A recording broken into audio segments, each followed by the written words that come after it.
Maayong adlaw. Ako si Jonah. Maayong pag-abot diri sa Bisaya Classroom.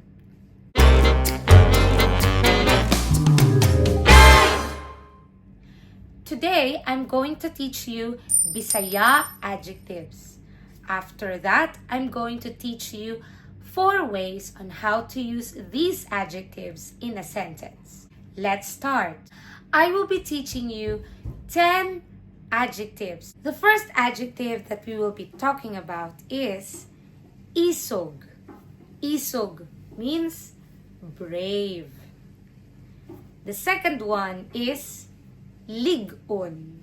Ligon. It means strong. The third one is buutan.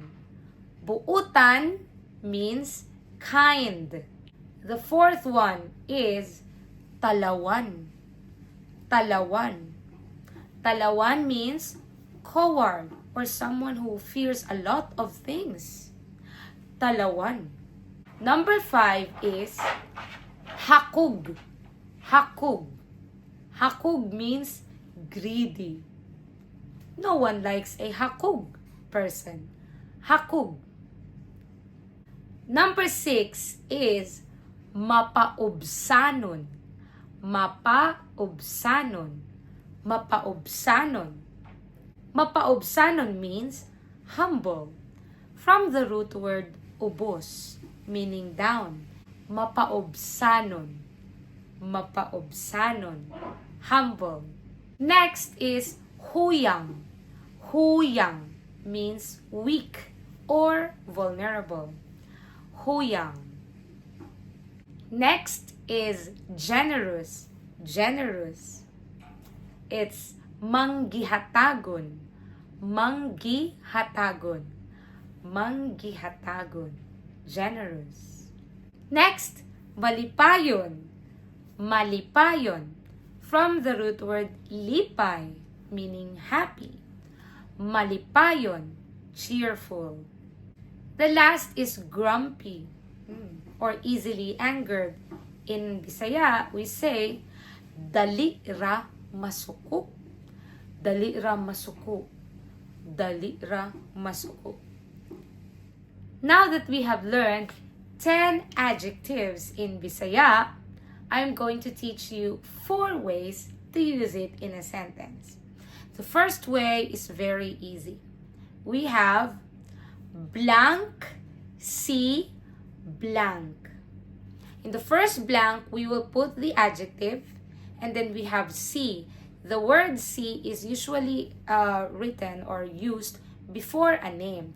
So for example, we will use the name Jonah. Okay, so I will use my name. So for example, if you want to describe me as someone who is brave, so what is brave in Bisaya? Brave is isog. So we can say isog si Jonah. You could use another adjective, generous. What is generous in Bisaya?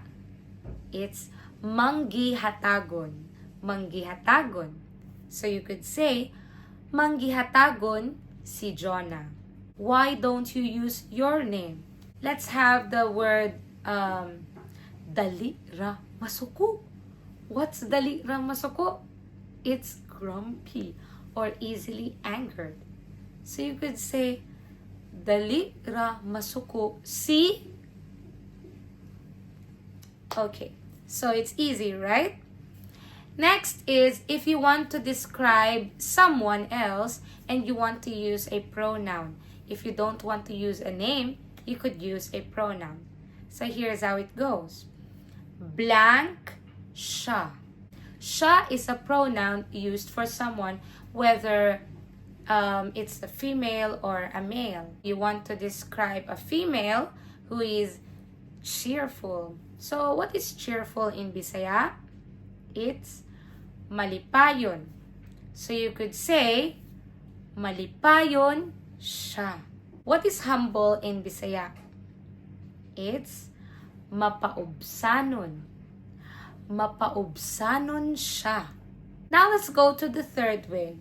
For example, if you want to tell someone directly about their character, so you could say, blank ka. Or you could put kaayo in the middle. Blank kaayo ka. Kaayo is an intensifier. It means very.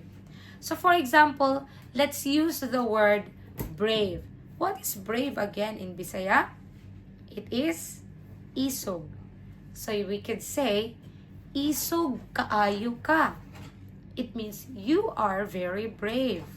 Or you could remove kaayo. You could say, isog ka. You are brave. Next, let's have buutan. What is buutan? Do you understand what buutan is? Buutan means kind. Buutan could also mean obedient, respectful, someone who has a very good personality. Buutan. If you want to tell someone that he or she is kind, directly, you could say, buutan ka. Or, buutan kaayo ka. Finally, what if you want to describe yourself? You could say, blank ko. Ko means me. So if you want to say, I am kind, you can say, buutan ko. Or if you want to say, I am very kind, you can say, buutan kaayo ko. Let's use the other adjectives that we have learned today. Example, coward or fearful all the time. It's talawan. Talawan kaayo ko. I am very fearful. I can't do it. Talawan kaayo ko. I am generous. You could say, manggihatagon ko. Or if you want to intensify it, manggihatagon kaayo ko. I hope that you have learned a lot from our lesson for today.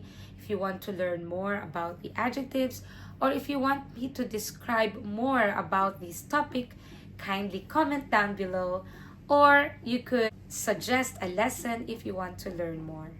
Thank you very much, and see you next time in my Bisaya classroom lesson. Goodbye!